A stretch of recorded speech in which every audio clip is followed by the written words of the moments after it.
girl. And there's a whole lot to digest as we dig into the papers, and that's exactly what we're going to be doing this morning. Wherever you are, thank you for staying. We shall start with the headlines from the Daily Graphic newspaper. And it says, tackle crime comprehensively. Security experts say that, and then 20,000 Ghana cedi bounty on robbers. 20,000 Ghana cedi bounty on robbers. Now, digitalization drive all must be on board. That's according to Professor Godfred Bobkin, lecturer with the UGBS. And then World Bank approves $200 million more for COVID-19. You can check out details of the story talking about tackling crime comprehensively. That's on page 3.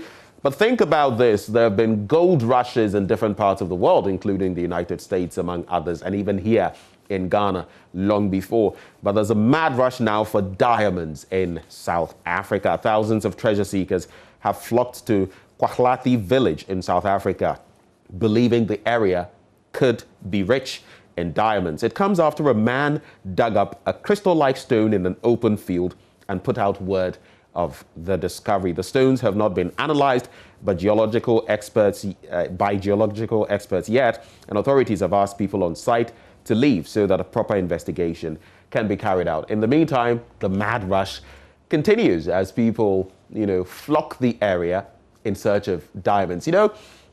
Sometimes I just get thinking about the state in which we live generally across the continent of Africa. And sometimes you get to see why people would risk even their lives and engage in such endeavors, because look at the youth across the continent and the projections by 2050, how many we will be, young people as a quota or quotient of the generality of the population, 50–60%.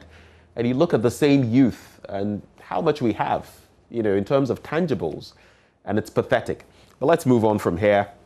Deadly suicide attack rocks Somalia's army camp, and then Kenya to reopen Mogadishu embassy. When you go to another one of the international pages, Israeli far-right groups march through East Jerusalem, and black fungus detected in 3 COVID-19 patients in Oman. And doctors have detected a potentially fatal fungal infection called mucormycosis. If you recall, in India as well, there was this situation where a lot of people who were going down with COVID were also succumbing to this fungal infection, mucormycosis. Well, it's becoming quite a health issue in Oman as well. Let's move on to the middle spread of the paper. And ECOWAS Mediation Security Council meeting underway in Accra. I was actually at that event yesterday, and quite a lot to talk about, but the focus there being security in the sub-region, in the ECOWAS sub-region. We heard from Shelley Ayoko Butche, who is actually chairperson of the Mediation and Security Council, or Committee, I should say. We had the president as well of the commission, who also spoke, Jean-Claude, and then other personalities as well. But the main sessions were closed-door sessions that were held yesterday. And it's all on the back of happenings recently in Mali and in Burkina Faso, and how we ought to be changing our security architecture to ensure that we are safe and secure. President launches roadmap for realization of SDGs, and then Media Commission NCA sign agreements with stakeholders to sanitize airwaves. Now, on the back page of the Daily Graphic, Apex Bank to acquire bullion vans for rural banks. And you see, yesterday I was making this point. Bullion vans, there's nothing bullion, so to speak, in quote, about, the vans we've been using. They are not armored, transit cars, so to speak. And that is the problem. And you look at what the Ghana Police Service has said in recent times about, even protective gear for police officers, which is pathetic, we should say it.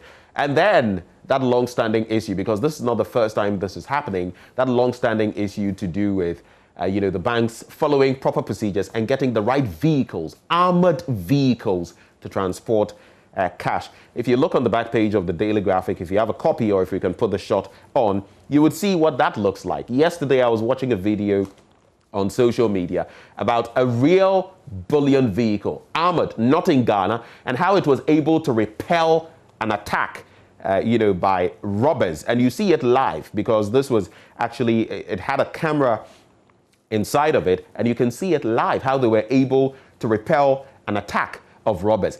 If the vehicle had not been armored, those people, a white man and a black man, I suspect it must have been in the United States, would have lost their lives. But because it was an armored vehicle, they survived. So that is something we really ought to be looking at. I'll get back to it when I give you the details from that newspaper.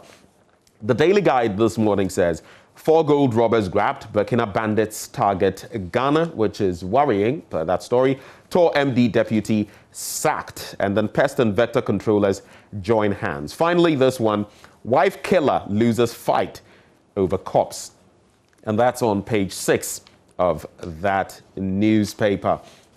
The middle spread, the entertainment page, page 8, talks about CNN's Christiane Amanpour diagnosed with ovarian cancer. Some love her, some hate her, some don't like her mechanics when it comes to journalism, but you cannot take away from the fact that she's been in this, she's come, she's seen, she's conquered many issues, and it's really sad to hear of this development. Yao Sapon clears air on alleged second wife, and he has been talking, mentioning the fact that Tiwa is not his wife. He picked her because of her talent and that they have been working since 1981. Being famous is a curse, that's according to Mofe Duncan. When you go to the back page, drink water, not Coke, Ronaldo screams at press conference. And he is, according to the story, health obsessed. And we all know how he treats his body, which has kept him in such fine shape, even at this age. I mean, you could call him a grandfather in football because usually footballers don't last this long. You can think of the likes of Roger Miller and others, but staying at your peak, performing at this level, it's not always easy. And he was furious when fizzy drinks were passed around. Barreto bemoans Deu pitch, that's Asante Kotoko trainer Mariano Barreto. And then pay Mediama 30K, GFA orders Hearts coach for contract breaches. Let's move on to some other papers, the Ghanaian Times newspaper now. And there's police offer 20,000 reward for arrest of Adedenkpo killers. Health Minister calls for regulation of pest and vector control sector. And Justice for All program, 839 remand prisoners freed. Prison population reduces from 33% to 13%. And applause for that initiative. But as we do so, as we decongest our prisons, as we create more humane situations in our prisons, I'm also saying that these prisoners who've been freed and all of that, I mean, the circumstances vary. Let's ensure that rehabilitation, proper rehabilitation, reintegration takes place. Else, we might have, so to speak, and I'm using this cautiously and sensitively, jailbirds or people who have been through the system who only come back, and because there's no proper reintegration, they come back and they have to fall back on crime. And when that happens, well, we'll see some of the insecurity that we are witnessing currently. And it wouldn't augur for anybody. It wouldn't be in anyone's interest. IGP orders bankers to provide fortified armored vehicles for carting money. And 2,000, 458 police constables attend promotional training course. In the middle spread, President urges private sector to help provide $450 billion. Why?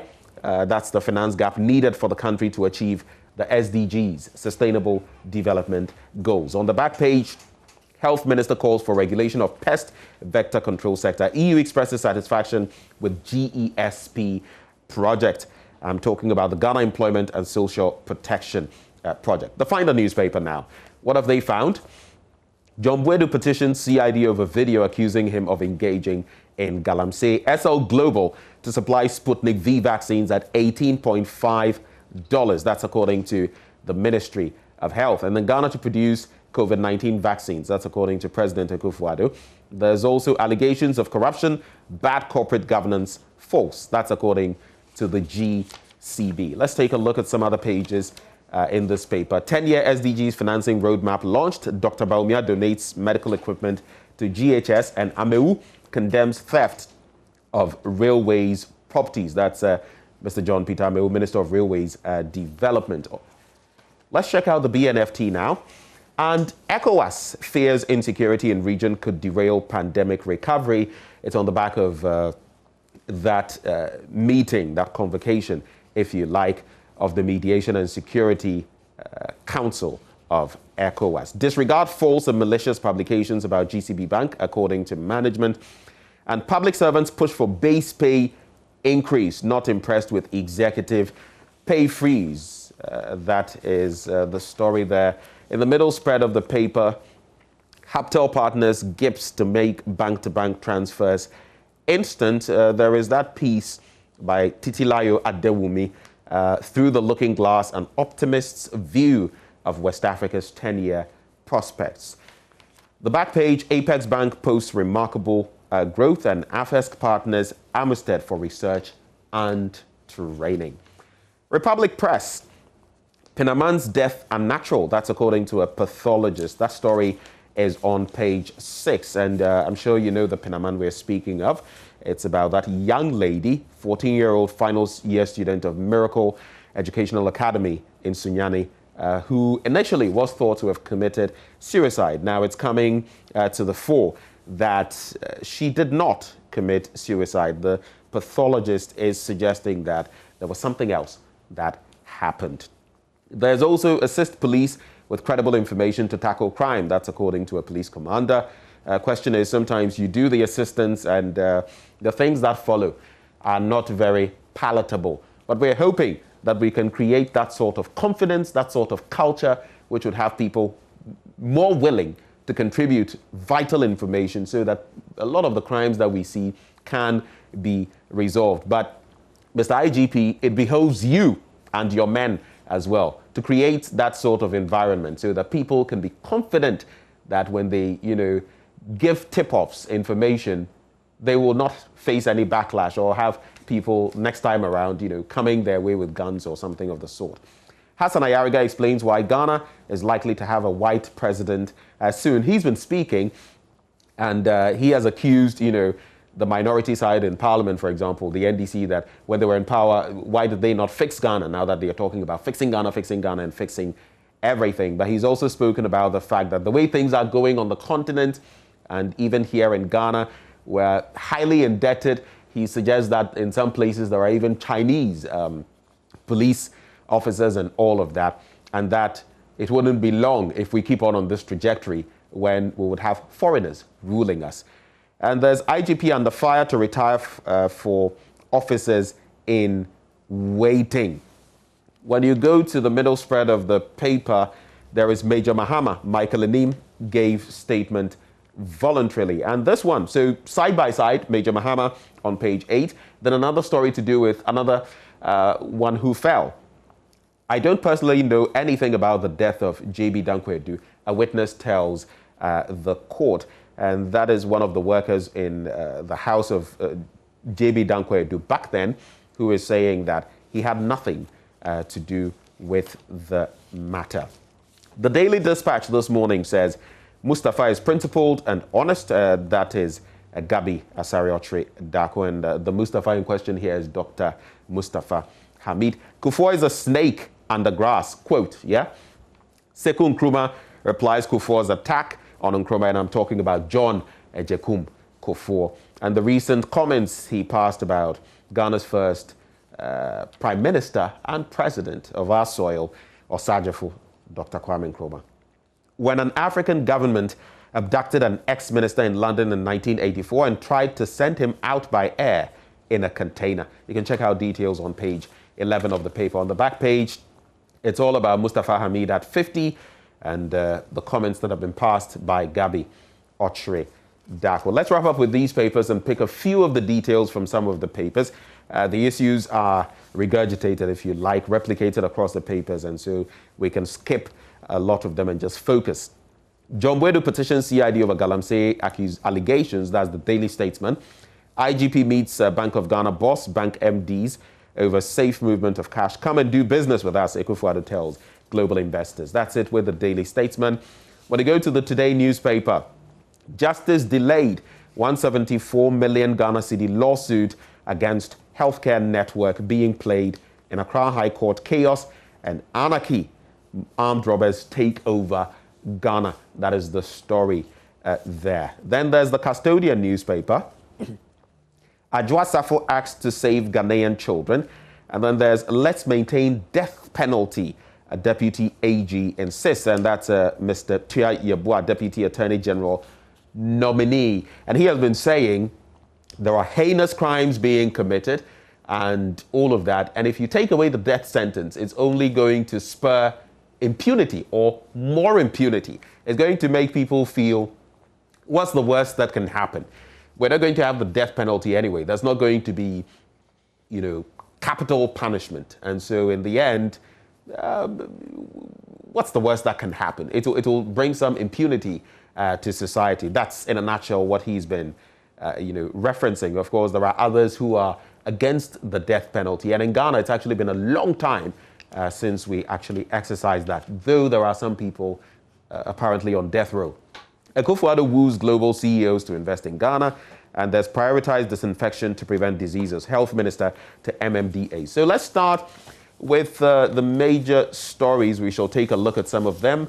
I'm going to focus first on the Daily Graphic and the Ghanaian Times newspaper, and we shall take it from there.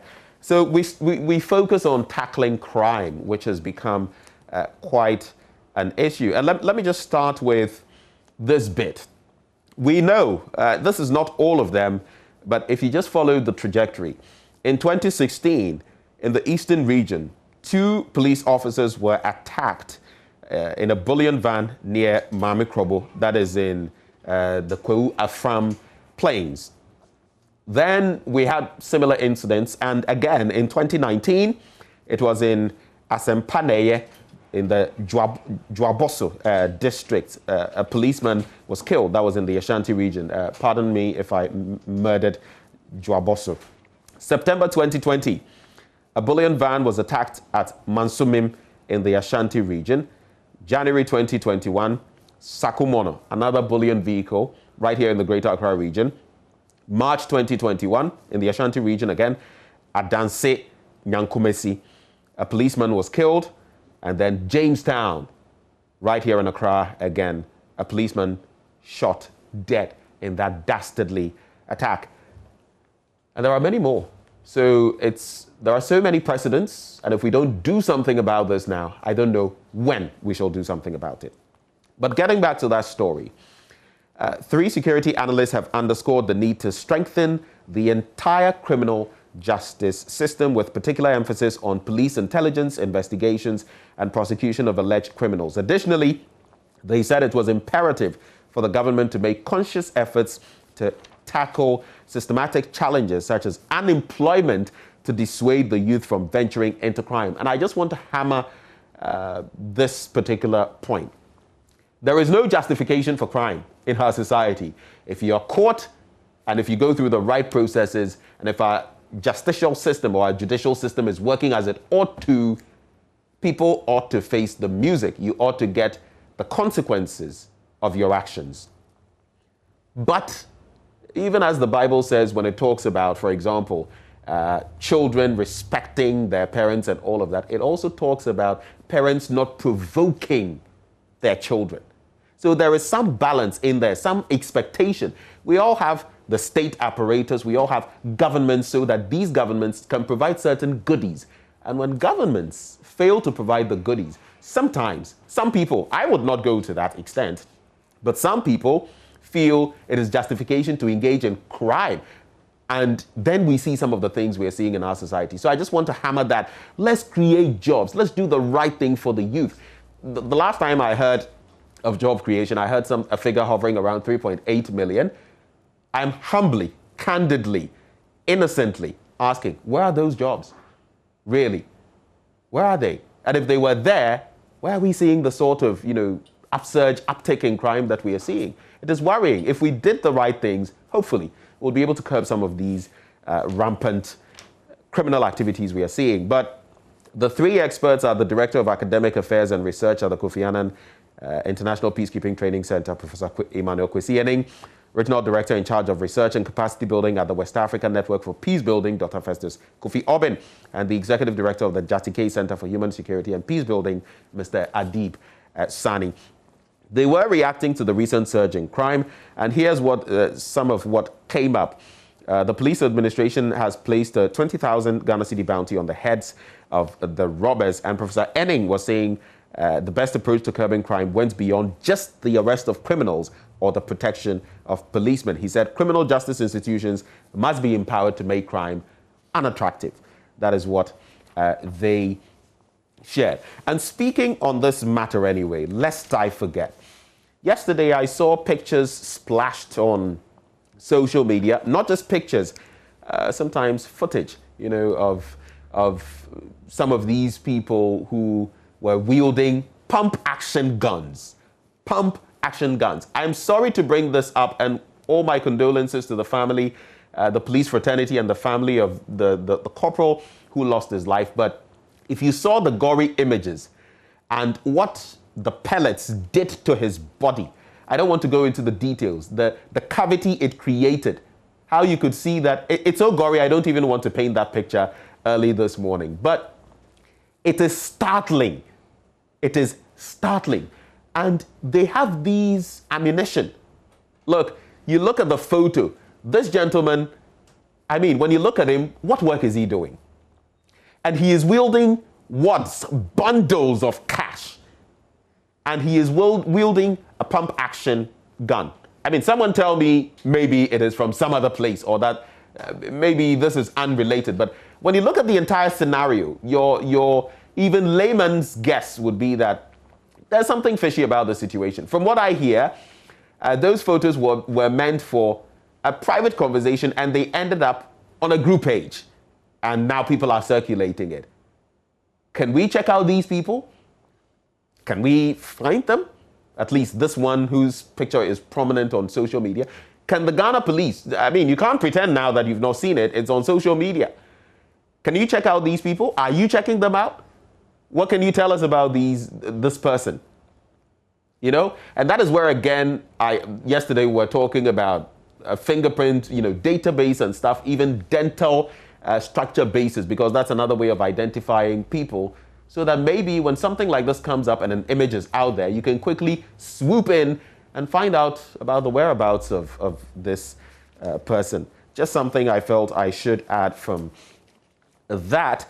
So that is the national picture, but in the ECOWAS sub-region as well, when you go to page 24, the 46th ordinary meeting of the Mediation and Security Council of the Economic Community of West African States opened in Accra yesterday. I was at that event, most of it held behind closed doors. But the Minister of Foreign Affairs and Regional Integration, Ms. Shirley Ayoko Botre, opened the meeting yesterday and said the social and economic crisis in Mali would be among other issues to be discussed. The minister said members of the council would be updated on the implementation of a national early warning center, which is scheduled to be based in Accra, and the humanitarian situation in the region. The conversations continue today, so there are 3 stages. What happened yesterday is specifically for ministers of defense, security, and foreign affairs. Today continues with other ministers. It's a focus on other ministers across the sub-region. And later in the week, at the tail end of the week, they're going to be hosting heads of state and their representatives. But going back to the security issue, it's on the back page of the Daily Graphic. Apex Bank to acquire bullion vans for rural banks. And the ARB Apex Bank has received approval from shareholders to purchase 12 armored cash transport vehicles, commonly known as bullion vans, at 32 million Ghana cedis. Mibisa or Mr. Mibisa, is it because of the sum of money involved that some of the banks have waited till this time? Is it because of the money? Well, we see the consequences now, don't we? Can you ever replace a life? Can you put a monetary value on life? So the banks, over to you. ARB Apex has started that initiative. Let's take a quick look at the Ghanaian Times newspaper and that prison story on page 10. And it says 839 remand prisoners freed, Justice for All program. Prison population reduces from 33% to 13%. And a total of 839 remand prisoners have been discharged under the Justice for All program across the country's prisons as of January 2020. Supreme Court Judge Justice Clemens Jackson Honyanuga has disclosed. Additionally, 1,596 out of the total number of 4,512 inmates who appeared before the court under the JFAP, Justice for All program, had been granted bail, while 180 were convicted and 28 of the inmates referred to psychiatric hospitals. There was some admonition for investigators in criminal cases to be proactive in their work and not leave the vulnerable remand inmates to languish in jail for months and years under the cover of COVID-19. So good aspects of this to be weighed, but like I mentioned earlier, let's also ensure that we reintegrate properly. On page 11, Sputnik V vaccine. Azim prefers Shraj probe, not parliament.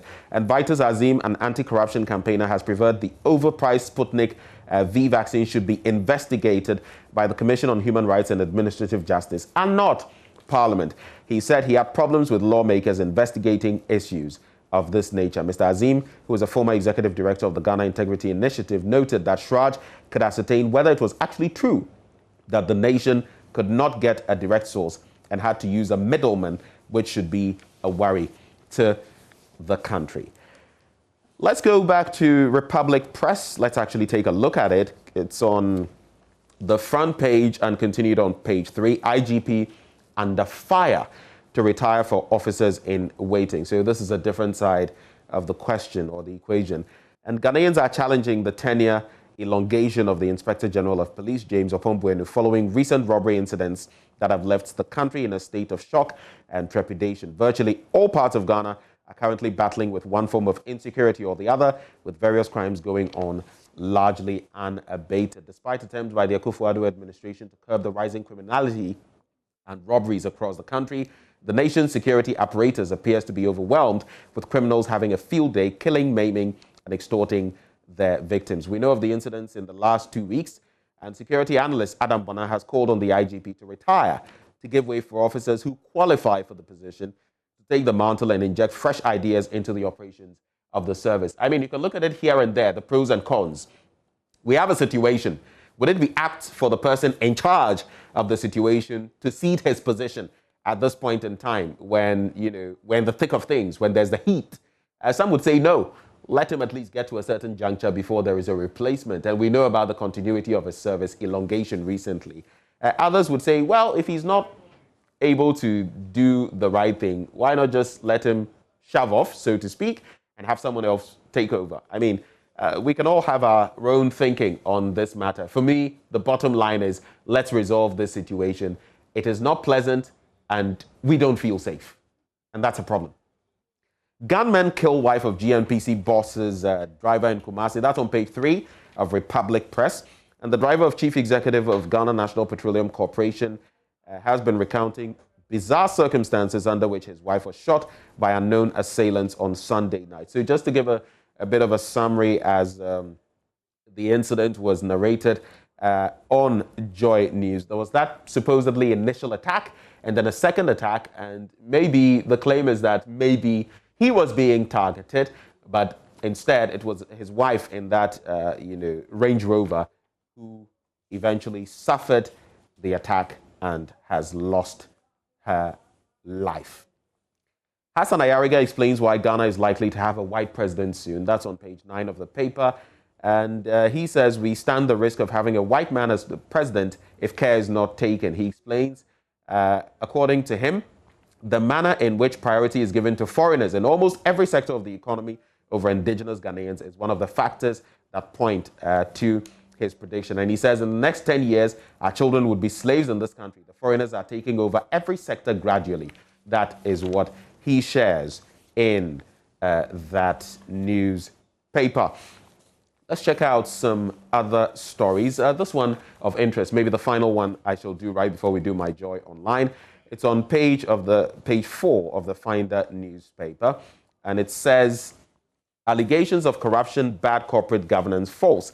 That's according to GCB Bank, which is describing as false and malicious a publication that the bank has been engulfed in issues of corruption, bad corporate governance, and selective application of the bank's policies. The letter was posted on a fake and cloned news website and subsequently circulated on social media last week. But in a statement, GCB Bank said the content of the letter, which was authored by a group calling itself Concerned Staff of GCB, are false, malicious, and intended to discredit the board and management of the bank. I guess that brings some closure to that matter. Let's quickly check out some major stories on myjoyonline.com.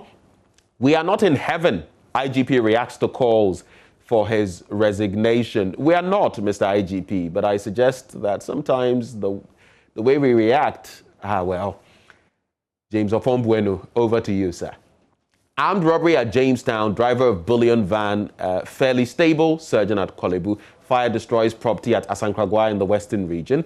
We will get them. IGP pledges to arrest killers of police officer. I don't doubt what you're saying, Mr. IGP, but what happened to the killers of the Infantiman MP? Let's get them too. Family of student journalist found dead in a hotel room demands justice. Akufo-Addo admits government is facing challenges in COVID-19 vaccine procurement. And stop watching those telenovelas, Speaker of Parliament tells Ghanaian women. There's executive prisoners who have been sentenced to death, Deputy AG designates, and then 14-year-old storms police station to report father for rape. That's just heart-wrenching, isn't it? Well, that's it for myjoyonline.com, but there are many more stories. You can just click on myjoyonline.com and get all the latest by way of information. Time now for sports. Do stay.